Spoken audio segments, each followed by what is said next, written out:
چل هۆکار بۆ وازهێنان لە گوناه و تاوان. خاڵی 29یەمین بیرکردنەوە لە سوودەکانی وازهێنان لە گوناه و تاوان. برای شیرینم، ئەی ئەو کەسەی کە لە ناو گوناه و تاواندا ڕۆچووی، ئێستاش نیەتت هێناوە و عەزمت جەزم کردووە کە واز لە گوناه و تاوان بێنی. بیر لە سوودەکانی وازهێنان لە گوناه و تاوان بکەرەوە.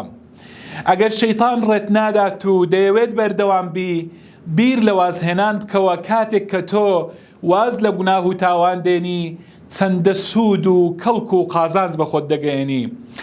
باوەڕ بکە لە ساتی وازهێنان لە گوناه و تاواندا دڵت گوشاد دەبێت، سینەت فراوان دەبێت، خوای گەورە دڵخۆشیەکی زۆر زۆرت پێدەبەخشێت. ئەمە سوودی یەکەم لە ساتی یەکەم وازهێنان لە گوناه و تاوان. دڵخۆشی کەم نییە.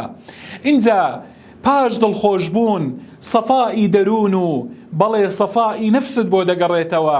خۆشەویستی خوای پەروەردگار، خۆشەویستی خەڵک، ئەمانە کەم نین، بە زۆریان بزانە و بۆت دەگەڕێنەوە.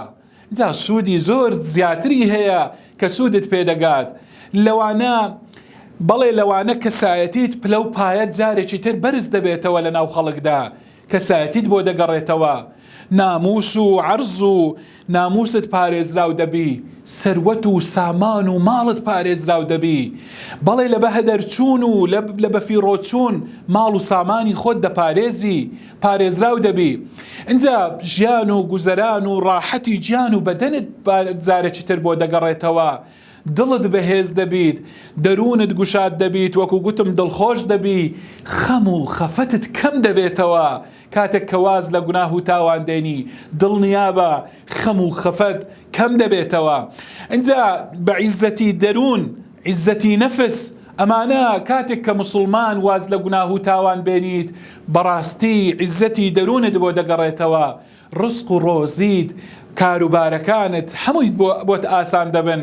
بەڵێ تاعەت و عیبادەتت لەسەر مل و لەسەر شانت سووک دەبێت و بە ئاسانی دەتوانی تاعەت و عیبادەتی خوای پەروەردگار بکەی.